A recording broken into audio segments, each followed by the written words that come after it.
un mot, mais qui détruit tout sur son passage. Il détruit l'avancement de notre vie.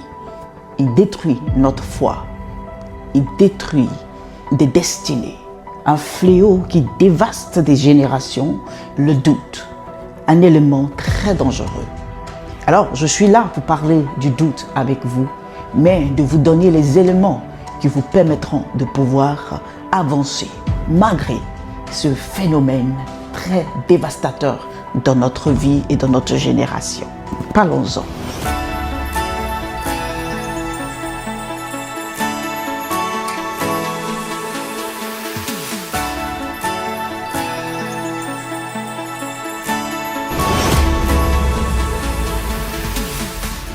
Je me trouve dans le passage de Matthieu, le chapitre 28, le verset 16 au verset 17. La Bible dit ceci.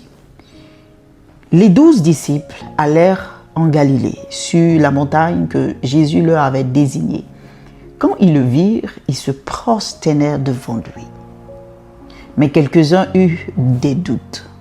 Ce passage nous parle des disciples qui ont passé des années avec Jésus, 3 années. Et pendant ces 3 années, ils ont connu beaucoup de choses dans leur vie. Chaque jour était jonché. Chaque jour, il y avait un nouvel événement qui se manifestait. C'était soit un enseignement, une révélation, et soit c'était des miracles qu'ils observaient. Eux-mêmes, ils manifestaient aussi des miracles parce que Jésus leur avait donné le pouvoir de pouvoir les faire. Avant de pouvoir mourir, il a eu le temps de pouvoir expliquer aux disciples qu'il y aura un événement qui sera peut-être à les yeux assez scandaleux, mais qu'ils prennent confiance parce qu'il allait ressusciter et il allait revenir à la vie, apparaître à eux. Ainsi, cet événement s'est manifesté, s'est produit. Jésus va voir les disciples et dit « Je vous attends en Galilée, allez-y sur cette montagne ». Les disciples arrivent devant cette montagne, ils commencent à adorer Jésus.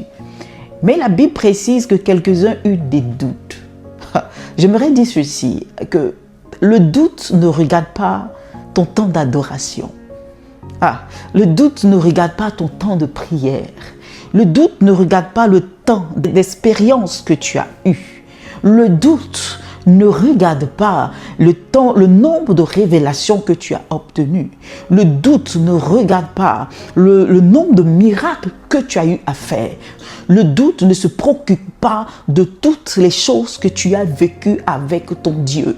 Le doute ne regarde pas les choses que tu as vécues. Le doute se mêle de tout. En toutes circonstances, il frappe. À tout moment, il frappe. Et à tout instant, il frappe. Le doute, c'est un poison très dangereux. Lorsque tu l'as ingéré, il risque de tout détruire sur son passage. Alors, prenons la peine de pouvoir définir c'est quoi le doute. Dans ce passage, le mot doute est écrit en grec. Et le mot grec qui est écrit, c'est le mot distazo, qui veut dire douter, renoncer à, faire un abandon. C'est avoir une dualité de pensée qui t'empêche de pouvoir te positionner, de pouvoir faire une action. Elle nous pousse à renoncer ou à abandonner la première direction que nous avons. Le doute, c'est avoir une incertitude et de l'hésitation. Le doute a pour conséquence l'incrédulité et la faiblesse de la foi. Le doute se nourrit des informations que nous pouvons avoir. Le doute est précédé toujours d'une atmosphère d'information. Et ça, c'est la partie clé que j'aimerais que tu retiennes. Le doute est précédé toujours par une atmosphère d'information. Qu'est-ce qui s'est passé pour que les disciples puissent douter? En fait, les disciples ont été, malgré le temps qu'ils ont passé avec Jésus, malgré le temps qu'ils ont eu, les révélations, malgré toute l'expérience qu'ils ont eue avec Jésus, ils ont été entraînés tout doucement dans le doute parce qu'ils étaient environnés d'une atmosphère d'information. Les disciples ont reçu dans toute la ville, malgré qu'ils voyaient Jésus face à face, ils ont reçu dans toute la ville que le corps de Jésus a été volé et que si Jésus venait à ressusciter, ce serait une fausse information.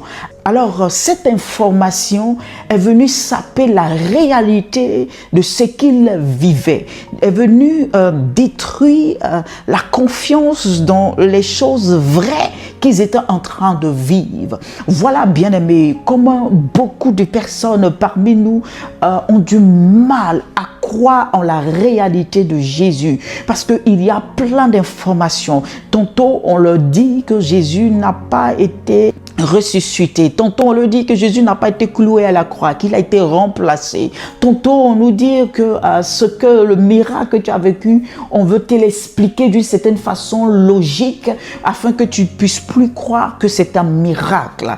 L'action de vérité dont tu t'es inscrite vient être sapée par plusieurs autres informations qui viennent détruire la foi dans laquelle tu as placé.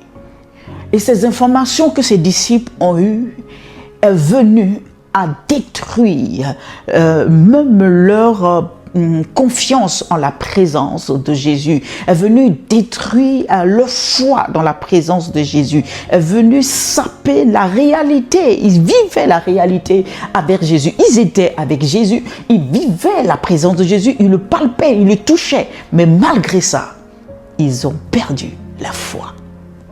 Écoute-moi, bien-aimé, le doute peut détruire ou peut remettre en cause la présence de Jésus dans ta vie.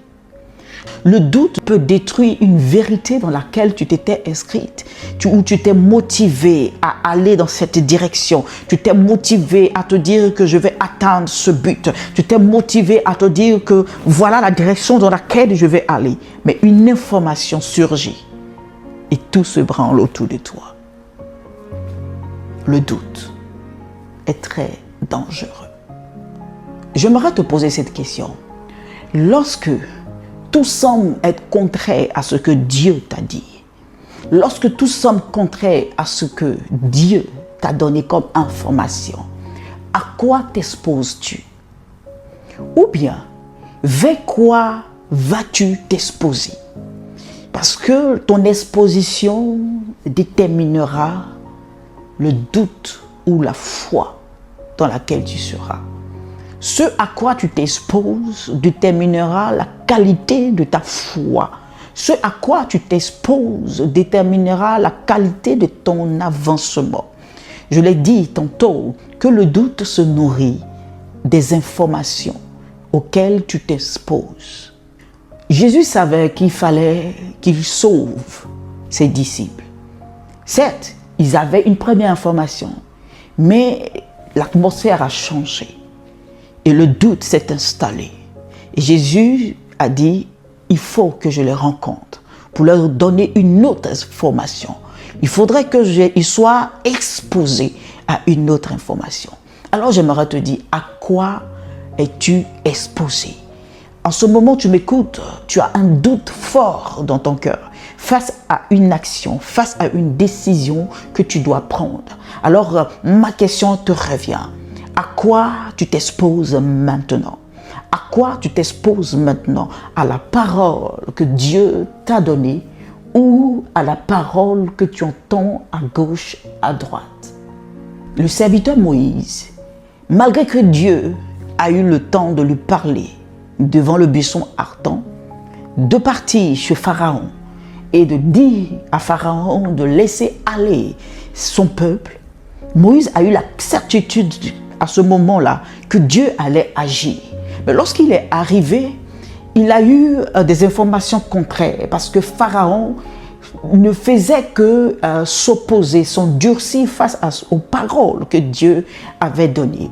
Mais Moïse ne s'est pas arrêté là, parce que s'il se mettait simplement à être exposé aux paroles de Pharaon, Moïse n'allait pas avancer dans le projet que Dieu lui avait confié, dans la direction dans laquelle Dieu lui avait demandé d'y aller. Mais Moïse, la Bible dit ceci, qu'à chaque fois qu'il finit de parler avec Pharaon, qu'il avait un élément contradictoire avec Pharaon, il retournait, il partait parler encore avec Dieu. Il allait se réexposer à Dieu pour qu'il reçoive une autre information. Ah, je suis en train de dire ceci.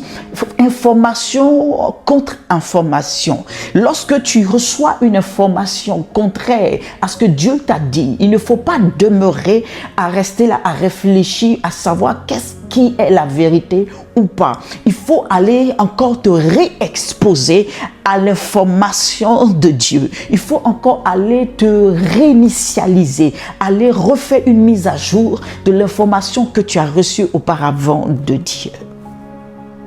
C'est ce que Moïse a fait. Bien-aimés, apprenez à retourner toujours à l'information que Dieu vous a donnée avant l'atmosphère de doute. Tu as pris le temps, par exemple, de prier, de recevoir une première information de Dieu. Il t'a dit, va cette direction, je suis avec toi, je te cautionne, je valide, je marche avec toi sur ce chemin, vas-y. Et Dieu t'encourage, tu as en toi cette rage d'aller, tu as en toi cette conviction d'aller. Mais à un moment donné, tu entends d'autres paroles qui te disent c'est pas possible, il te faut telle chose, ou bien te dit non, et tu vois quelque chose, un événement qui se produit et tu te dis non, ça je ne peux pas, c'est difficile, c'est compliqué. Qu'est-ce qui prouve que Dieu m'a parlé? Bien-aimé, à ce moment-là, qu'est-ce que tu fais? Retourne t'exposer à Dieu. Qu'est-ce que Dieu m'a dit? Quand j'étais seul, cœur à cœur avec lui, où il n'y avait pas d'autres réalités qui se manifestaient, qu'est-ce que Dieu m'avait dit? C'est à ce moment-là, tu retournes à l'atmosphère qui était là avant le doute. Parce que le doute est arrivé lorsque tu as eu d'autres informations supplémentaires. Alors retourne à la parole que Dieu t'avait donnée avant ces informations. Et tu pourras maintenant être encore requinqué pour aller de l'avant. Tu pourras encore être requinqué pour ébranler cette atmosphère de doute qui est devant toi. Bien-aimé, j'ai peur que cette génération-ci a un gros problème. Nous sommes envahis de plusieurs informations. Aujourd'hui, les réseaux sociaux sont le grenier des informations. Tout le monde y est exposé. Mais nous sommes exposés à quel type d'informations? Plusieurs informations nous tombent dessus. Oh, tu trouves quelqu'un qui va te dire c'est cette direction. Une autre personne qui te dira c'est l'autre direction. Une autre personne qui te dira voilà ce qu'il faut faire. L'autre te dit non, il ne faut pas faire ceci. Voilà les choses qui vont te dire Dieu m'a dit ceci. L'autre va dire Dieu m'a dit autre chose. Et nous sommes remplis d'informations. En fait, les réseaux sociaux sont l'élément majeur qui viendra apporter de l'incrédulité dans la vie de plusieurs personnes autour de nous. Les réseaux sociaux ne sont pas seulement un outil pour propager les informations, mais c'est une arme de l'ennemi pour pouvoir toucher à ta foi.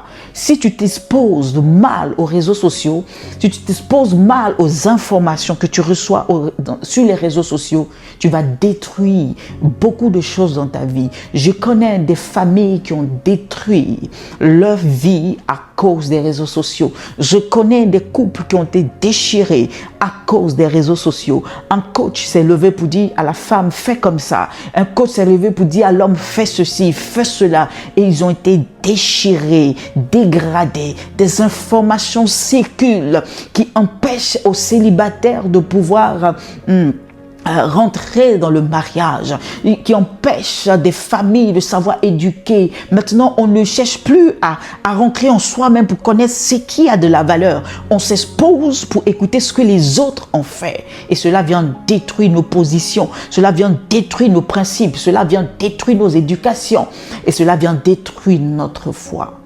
J'ai remarqué une chose. La Bible dit ceci, que Jésus a dit dans les derniers temps, est-ce que lorsqu'il viendra, il retrouvera la foi?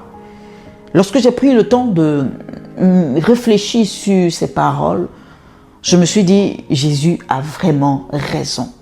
En ce moment, à cause de cette exposition des informations, la foi est en danger.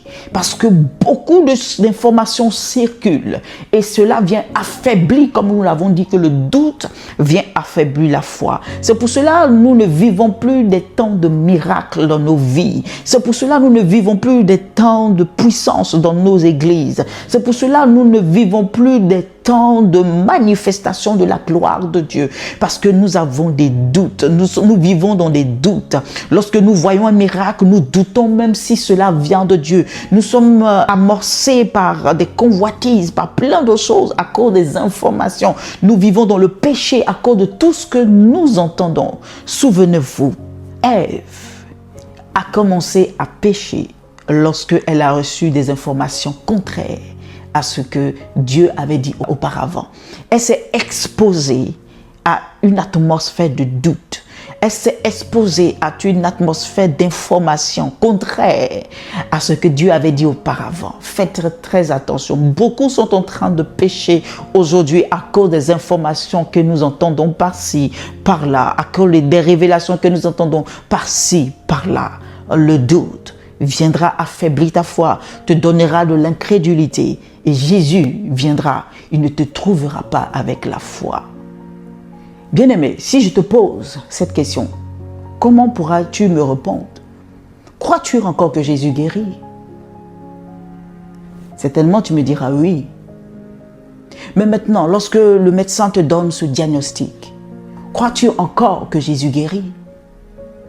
Crois-tu que encore le miracle est possible? Ou tu te mets maintenant à t'inquiéter, à te dire, peut-être, c'est fini pour moi. Peut-être je vais vivre avec cette maladie. Peut-être c'est le chaos. Crois-tu réellement que Jésus guérit encore après avoir eu cette information de ce diagnostic médical? Crois-tu que tu trouveras une solution même à la dernière minute par rapport à ta situation? Crois-tu cela? Crois-tu que Dieu est capable de te sortir des tempêtes, des moments difficiles? Crois-tu cela? Ah oui, la tempête te donnera plusieurs informations. La situation te donnera plusieurs informations. Mais crois-tu réellement que Dieu est capable de te donner une solution à la dernière minute? Crois-tu vraiment? Alors, laisse-moi te dire ceci. Défocalise-toi sur les paroles que tu reçois. Et focalise-toi sur la parole que Jésus te donne.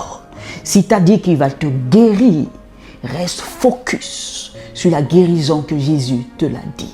Si tu as dit qu'il va te donner la solution à ton problème, focalise-toi là-dessus. Si tu as promis une situation quelconque, focalise-toi sur cette situation jusqu'à la dernière minute de ta vie. Ce que Jésus dit est la vérité. Ce n'est pas les informations qui viennent à gauche, à droite, qui viendront enlever la parole de Christ dans la réalisation des choses. Le problème, c'est parce que tu ne crois plus. Or, Jésus marche avec la foi. Laisse-moi te dire ceci, Jésus ne t'a pas menti. Ce qu'il t'a dit, il le fera. Le problème, c'est que tu as commencé à ne plus croire, car Jésus se nourrit de la foi. Jésus se nourrit de la foi. Alors, défocalise-toi des informations que tu peux recevoir à gauche et à droite. Reste focus sur la parole de Jésus. Malheureusement, nous n'avons plus de miracles, de vie miraculeuse, parce que nous vivons quotidiennement avec des doutes dans nos cœurs. Nous vivons quotidiennement avec des doutes dans nos âmes. Nous vivons quotidiennement avec des doutes dans nos agissements. Écoute, bien-aimé, voici les amis du doute. D'abord, nous avons parlé des informations. Les informations que tu reçois. Alors, ne t'expose pas à tout type d'informations. Expose-toi à la parole de Dieu. Je te le redis, expose-toi à la parole de Dieu. Car les informations peuvent venir détruire la parole de Dieu dans ta vie. C'est pour ça que la Bible nous demande de méditer jour et nuit, de sorte que le matin, les informations que tu as reçues la nuit soient mises à jour par l'information de Jésus le matin. Quand tu médites le soir, les informations que tu as eues au cours de ta journée, Jésus veut faire une autre mise à jour afin que tu puisses t'endormir. Car je connais des personnes qui dorment avec des informations et ils n'arrivent pas à bien dormir. Les nuits sont perturbées, les nuits sont saturées de cauchemars parce qu'ils ont dormi avec de mauvaises informations. Il y a des gens qui se lèvent le matin, qui vont au boulot, qui vont à leurs activités, mais qui sont dans la crainte, dans l'anxiété, qui sont dans le doute quotidien, qui ne savent pas quelle décision il faut prendre parce que le matin, ils ne se sont pas abreuvés de la parole de Dieu. Bien-aimé, les informations que tu reçois sont les amis du doute. Fais très attention. Il y a aussi les raisonnements. Les raisonnements puisent leur force dans les informations. Parfois, nous raisonnons beaucoup. La Bible nous enseigne ceci, que l'apôtre Paul a dit, nous renversons les forteresses qui se liguent contre la connaissance de Christ et la volonté de Dieu. Le problème, c'est que beaucoup sont dans les raisonnements et nous sommes dans une génération où il y a beaucoup de raisonnements. Chacun raisonne, chacun veut avoir raison, chacun veut dire une raison, veut toujours trouver de quoi à redire sur ce que nous voyons à gauche, à droite. Et ça, c'est un élément perturbateur de la foi, c'est un ami du doute.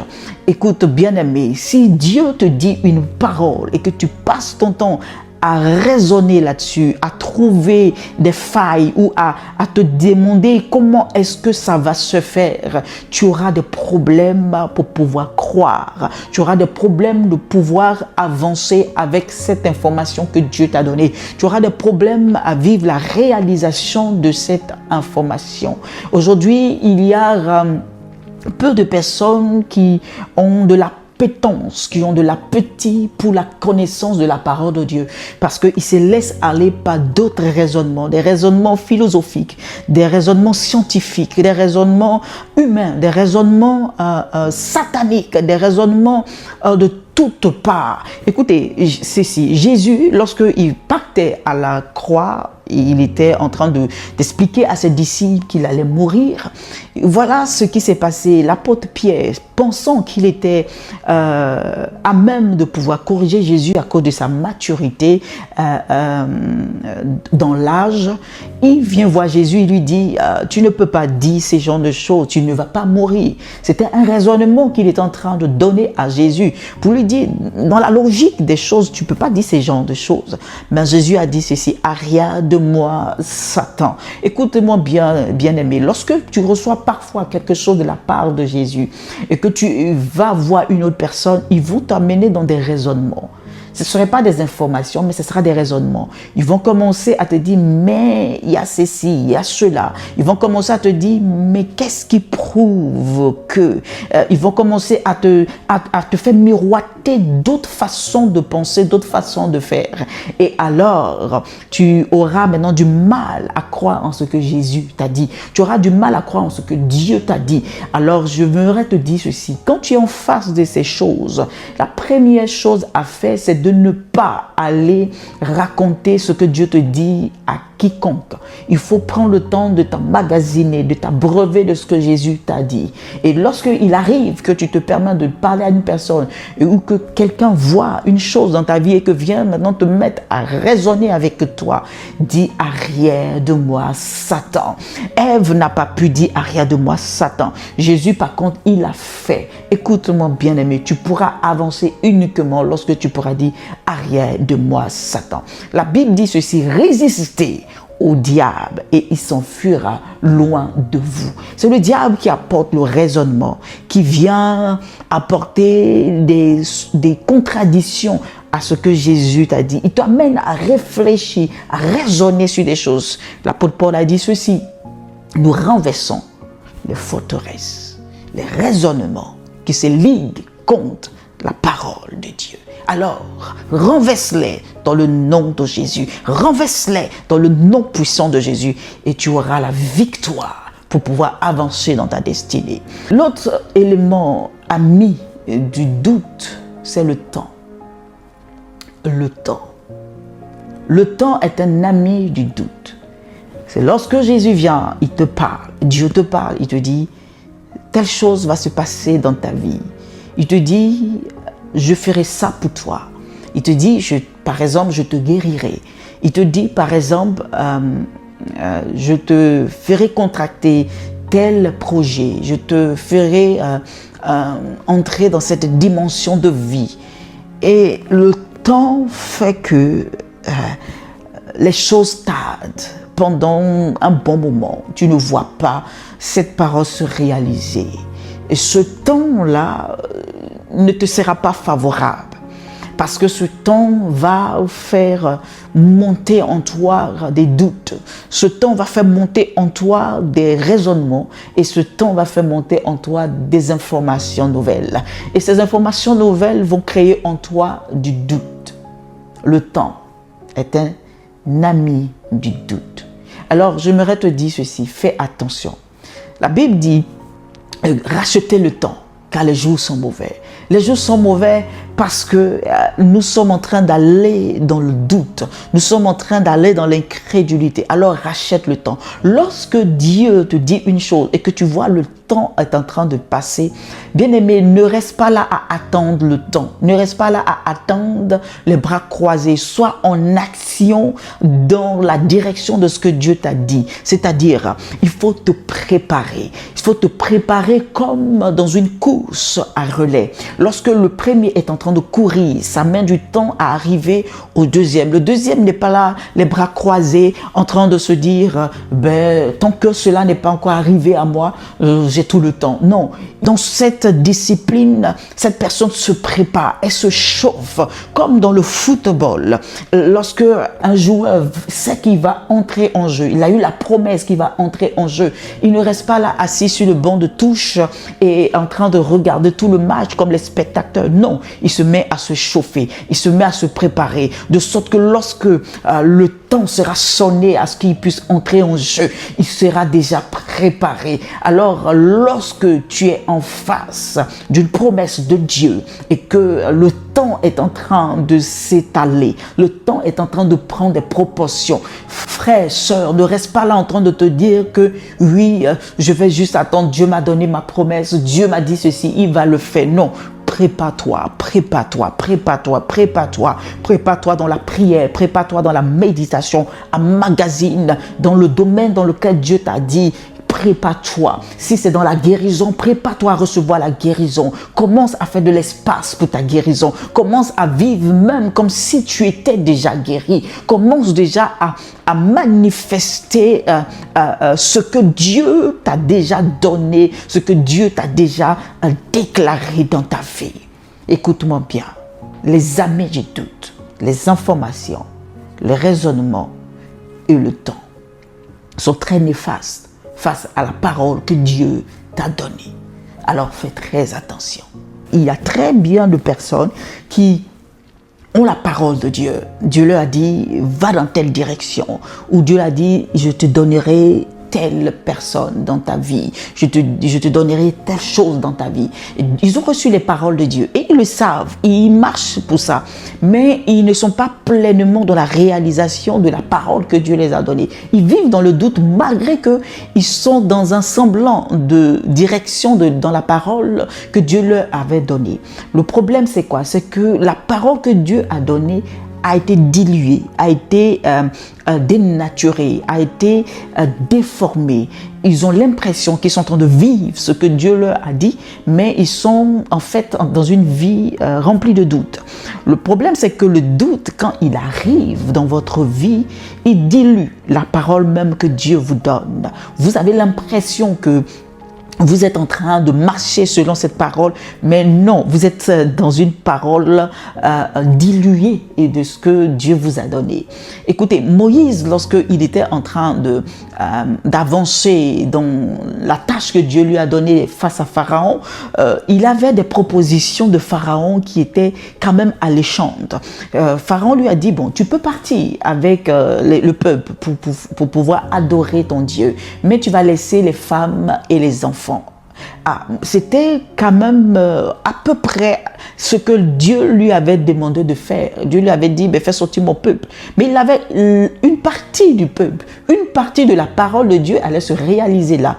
Mais il ne s'est pas contenté, il n'a pas dit, oui, Pharaon, ok, on va commencer par là. Écoutez-moi bien aimé, il y a beaucoup de personnes qui vivent une portion de ce que Dieu leur a demandé de faire. Et l'autre portion se retrouve dans le doute, emprisonnée dans le doute. Parce que tout simplement, ils se sont laissés aller par des propositions alléchantes. Elles ne vivent pas pleinement leur destinée, elles vivent une partie, une portion de leur destinée. C'est pour cela que tu vois que tu n'es pas pleinement heureuse. Tu n'es pas pleinement satisfait parce que tu t'es laissé corrompre par le pharaon de ta vie. Tu t'es laissé corrompre par le semeur de doute dans ta vie. Il est venu te miroiter des propositions alléchantes qui ont une apparence semblante à celle de ce que Dieu t'a donné, à ce que Dieu t'a donné. Mais malheureusement, tu n'es pas en train de vivre totalement ce que Dieu t'a dit. Et ça, tu es en plein dans le doute. Alors, je suis venu te dire de faire très attention. Tu es en plein dans le doute. Écoutez-moi très bien, l'exactitude de la parole de Dieu est très importante dans l'accomplissement de notre vie, dans l'accomplissement de la parole de Dieu, l'exactitude. Dieu agit selon l'exactitude de sa parole. Lorsque sa parole n'est plus exacte, Dieu se dédouane de cette parole. Lorsque la parole de Dieu n'est plus dans son intégralité, Dieu n'y est plus avec vous, il ne vous accompagne plus. Vous allez faire des choses par vos propres forces, vous allez faire des choses par votre propre imagination, vous allez vous débattre à gauche, à droite. C'est pour cela qu'il y a beaucoup de personnes qui aujourd'hui font des choses. Dieu vous a dit de faire une chose, mais vous avez fait à moitié. Et lorsque vous faites à moitié, aujourd'hui vous êtes en train de lutter, de vous battre, de lutter, de vous battre à gauche, à droite, alors que Dieu vous a donné exactement ce qu'il fallait faire dans votre vie. Voilà que vous n'êtes plus dans l'exactitude de la parole de Dieu. C'est pour cela que ces choses arrivent dans votre vie. Aujourd'hui, il y a plusieurs pharaons dans notre vie. Ils sont autour de toi, ils sont autour de notre vie. Et ils ont l'impression qu'eux, ils connaissent aussi la parole de Dieu dans notre vie. Ils viennent à chaque fois nous dire, non, ce que tu as reçu, c'est pas comme ça. C'est plutôt cette direction que tu dois prendre. Ils sont en train de dire dans notre vie, non, tu as reçu ça de Dieu, mais il faut ceci, mais il faut cela. Il faut aller plutôt dans cette direction-là pour que tu puisses vivre pleinement ce que Dieu te demande de vivre. Alors que Dieu t'avait déjà donné la parole claire, de façon exacte, d'aller dans cette direction. Alors je suis venu te dire, ne te compromets pas avec les paroles de Pharaon. Pharaon fait croire que il connaît des choses, que Dieu même lui a parlé. Il y a d'autres personnes qui viennent te dire, mais Dieu m'a dit aussi. Oh frère, sœur, lorsque tu entends ça, mais Dieu m'a dit aussi, ça voudrait dire que tu es en train d'être corrompu quelque part. Ça voudrait dire que la parole de Dieu qui t'a donné est en danger. Alors, soit tu as une nouvelle parole de Dieu qui vient te mettre à jour pour te dire qu'en fait, en réalité, ce que tu as entendu ne vient pas de moi ou ne venait pas de moi.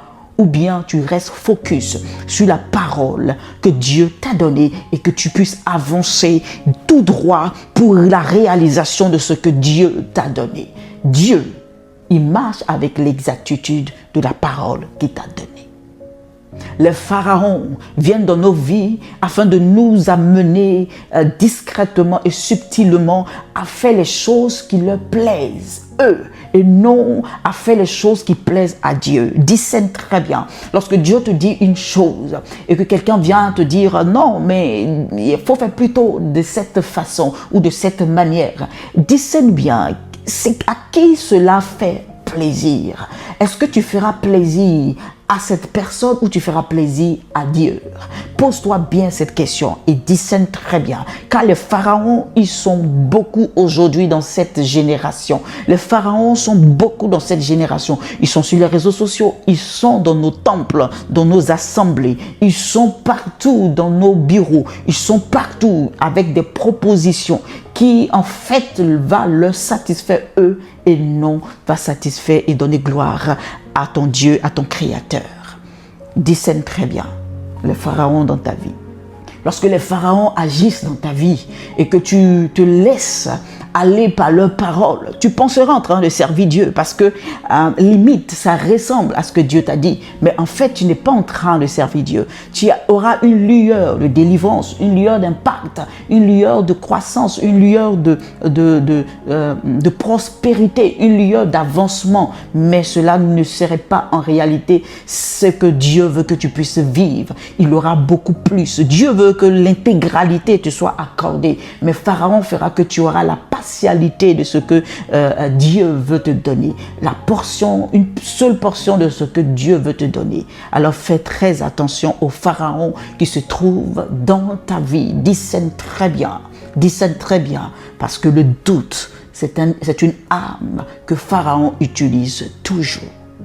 Les pharaons, ils seront prêts à venir pendant un temps adorer avec toi. Ils seront prêts à venir pendant un temps faire les choses avec toi. Ils vont te proposer même des collaborations ensemble. Ils vont te proposer une certaine fusion. Ils seront même prêts à dire qu'ils croient en ton Dieu alors qu'en réalité, ils sont en train de s'accaparer de toi. Ils sont en train de t'emprisonner. Ils sont en train de te faire esclave de leur vie. Bien-aimé, tu n'es pas appelé à être un esclave de quelqu'un. Tu n'es pas appelé à être un esclave d'un humain. Tu n'es pas appelé à être un esclave d'une personne. Tu n'es pas appelé à être un esclave d'une situation. Tu es appelé à servir et à donner gloire à ton Créateur, à celui qui t'a appelé, à celui qui t'a donné la parole de Dieu. Les pharaons, ils viendront même te donner des cadeaux. Moïse a reçu des cadeaux. Ils te donneront des cadeaux. Ils seront prêts à financer. Ils seront prêts à te prendre en charge. Ils seront prêts. Mais derrière, il y a un piège. Derrière, il y a quelque chose de subtil pour s'accaparer de toi, pour pouvoir t'emprisonner, pour ne pas que tu puisses te déployer, parce qu'ils vont mettre des murs en verre. Tu penseras que tu es en train d'avancer, mais tu seras en train de tourner sur place. Tu seras en train de tourner sur place et de ne pas réaliser ce que Dieu t'a demandé de faire, de ne pas en train d'entrer dans la promesse que Dieu t'a donnée. Tu ne seras pas en train de réaliser la révélation que Dieu t'a donnée. Alors, bien-aimé, sois ferme dans la parole que Dieu t'a donnée. Sois inébranlable dans la parole que Dieu t'a donnée. Ne regarde ni à gauche, ni à droite. Ne te laisse pas envahir par ces informations qui foisonnent de partout en ce moment. Reste focus. Alors, abreuve-toi de la parole de Dieu. Abreuve-toi de ce que Dieu t'a dit. Ressasse cela. Médite tous les jours. Refais repasser. Fais une mise à jour quotidienne de la parole que Dieu t'a donnée. Abreuve-toi uniquement de cette parole. C'est en cela que tu seras inébranlable, ferme, et tu pourras accomplir les choses que Dieu t'a demandé d'accomplir. Tu pourras vivre une vie d'impact, de puissance et de gloire. Tu pourras faire tomber tous les ennemis qui sont autour de toi. Tu pourras faire tomber tous les obstacles qui se dresseront devant toi. Tu pourras être inébranlable. Tu pourras avancer, prospérer, aller dans d'autres dimensions. Tu pourras faire des choses inimaginables, extraordinaires. Tu seras appelé un homme de miracle, une femme de miracle à cause de la foi dans laquelle tu places dans la parole de Dieu. Aujourd'hui, il y a beaucoup de personnes qui disent avoir la foi. Mais la foi, je me demande, elle est basée sur quoi? La vraie foi, la Bible nous dit ceci, que la foi vient de ce qu'on entend. Ce sont des informations. Et j'ai dit tantôt que le doute se nourrit des informations. La foi aussi se nourrit des informations. Mais la foi se nourrit de bonnes informations. Des informations qui mènent à la vie. Le doute se nourrit des informations qui mènent à la destruction. Alors fais très attention à ce à quoi tu es exposé. Car si tu es exposé à la mauvaise information, tu risques de ne pas vivre la vie que tu dois mener. Tu risques de ne pas vivre la puissance que tu dois vivre. Tu risques de ne pas vivre le miracle. Car le miracle se trouve dans la foi et non dans le doute. Le doute va engendrer ensuite la peur. Et vivre dans la peur, ce sont des personnes qui ne vont jamais poser des actions, qui ne vont jamais vivre, qui ne vont jamais avancer et qui verront anxiété sur anxiété, inquiétude sur inquiétude. Et j'ai bien peur que parfois tu te retrouves dans ces genres de choses.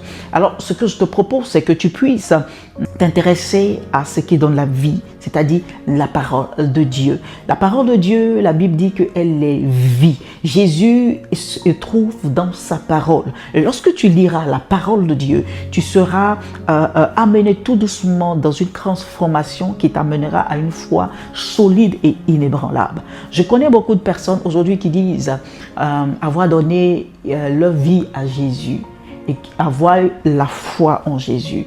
Mais le problème dans leur foi, c'est qu'elle est basée sur une adhérence à une idée et non à une conviction, une assurance de conviction. Et c'est ça qui est problématique aujourd'hui. Beaucoup sont dans ce genre de problème parce que le père ou la mère leur a dit, leur a parlé de l'histoire de Jésus. Ils ont juste adhéré à cette idéologie. Il y a d'autres, c'est parce qu'ils ont entendu, ils sont allés dans une église, on leur a promis des choses ou bien parce qu'ils veulent des choses. Donc, ils ont adhéré à une information, ils ont adhéré à une idéologie. Et ça, ce n'est pas la foi parce que le jour qu'il aura une autre information qui fera sens pour eux ou une autre information qui viendra diluer ou perturber l'information qu'ils ont eue auparavant, ils auront la difficulté d'être stables et inébranlables. Alors, ce que je suis en train de te dire, frères et sœurs, la vraie foi est fondée sur une conviction, une assurance d'une information que tu reçois de la part de la vérité qui est la parole de Dieu. Alors, lorsque tu connaîtras la vérité, elle te rendra libre. Lorsque tu connaîtras la vérité, elle t'affranchira. C'est la vérité qui pourra te permettre de faire des choses avec puissance et liberté. Écoute-moi très bien. J'ai bien peur que tu sois emprisonné dans le doute. Alors, je t'invite à aller dans la parole de Dieu. Je t'invite à aller lire la parole de Dieu, à la méditer, à t'abreuver de cette parole. Et elle pourra transformer ta conviction de vie. Elle pourra transformer ton être entier. Elle pourra transformer ton identité afin de pouvoir te donner une carrure, un caractère, une personnalité solide et inébranlable. Écoute, frères et sœurs, n'adhère pas à une idée, mais aie la conviction de la parole de Dieu en toi. Aie la conviction du message que Dieu t'a adressé en toi. Alors, tu m'écoutes, tu es là, tu m'écoutes et tu entends au travers de ma voix que Dieu est en train de t'appeler. À chaque fois que tu m'entends, tu entends que Dieu est en train de t'appeler, il est en train de t'attirer à une autre dimension, il est en train de t'attirer à une autre façon de faire, il est en train de t'attirer à une autre manière de faire. Pas ce que les hommes ont dit, pas ce que les hommes font, mais de ce que la parole de Dieu, l'authenticité est en train de t'apprendre. Alors n'hésite pas, viens, abreuve-toi davantage. N'hésite pas à te laisser emporter par le message que Dieu est en train de te donner au travers de ma vie, au travers de mes paroles, au travers de mes mots. Change de comportement, change, viens à lui, viens, laisse-toi diriger par lui, laisse-toi convaincre par lui, afin de te donner une foi solide que personne ne pourra t'ôter, que personne ne pourra ébranler. Bien-aimé, Jésus revient bientôt. Et quand il reviendra, est-ce qu'il trouvera la foi dans ta vie? Ou il trouvera le doute? Il viendra certainement pour ta guérison. Mais est-ce qu'il trouvera la foi ou le doute face à ta guérison? Il viendra pour ton mariage. Trouvera-t-il la foi ou le doute? Il viendra pour solutionner ton problème que tu traverses en ce moment. Trouvera-t-il la foi ou le doute? Mais écoutez-moi très bien, il viendra pour enlever son Église. Il viendra pour enlever tous ceux qui ont cru en lui. Mais trouvera-t-il la foi ou le doute? Alors, si tu penses que tu as besoin d'aide, n'hésite pas à nous faire savoir cela en commentaire. Et nous allons t'aider à avoir une foi inébranlable. De sorte que, quand Jésus viendra, il trouvera une foi en toi et il pourra te rémunérer. Que Dieu te bénisse.